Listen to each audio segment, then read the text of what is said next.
gCathfuilteach tá Éirinn mar gréasáin de ríthe. San Éire, rialaíonn Tadhg Mór ó Ceallaigh, ríthe íomháine. Le haghaidh 9,000,000 tá a talamh cluinnithe aige. Tá Tadhg Mór Ceangailte leis an rí ord nua, Brian Boru. Comhghuaillíocht a bhfuil dúnta go deangainn I bósa, agus cothaithe I gcogaidh. Ach níl an obair chríochnaithe fós. Tá na riachtaí de Lochlannach Bhaile Átha Cliath tar éis éirí amach. Caithfidh an céim dearnach de Éirinn aontaithe a bheith tógtha I bhfuil. Ghearn Brian Boru chomhghuaillí le haghaidh Cath amháin dearnach.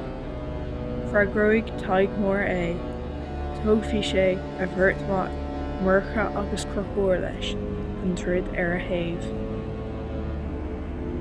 Ar an oíche roimh an gá, ó fhálann an sean Ard-Rí Malachi, Severus agus an uirce de Tadhg chun stop a chur lena arm. Ach dúiltíonn Tadhg Mór léitar na FhirFhiáine Chonnacht ar arm.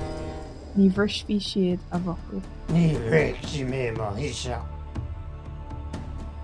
Ine an chéasta gCathfuilteach, an sin bhualann na línte, na dál gas in aghaidh na Lochlannach Bhaile na FhirFhiáine in aghaidh na Lochlannach Bhaile Átha Cliath. An láir fad tá na línte faoi glas. Gan tactic, gan marcra, saidirí cosóháin ag teasca bun le bun, téide daoine ag lúsca.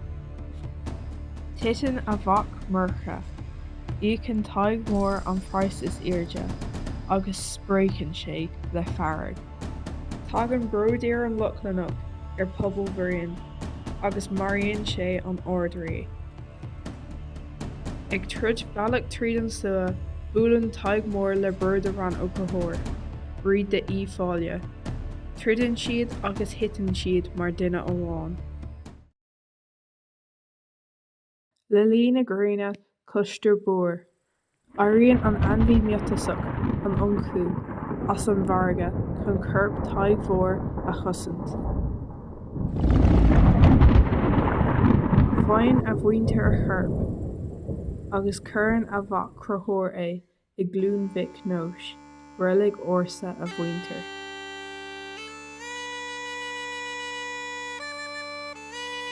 Ón lá sin tá an ionchú ar suaitheantas duine I cheallaigh, agus tá aithne ar Tadhg Mór mar Tadhg Chath Bhriain. Tadhg Chath Bhriain.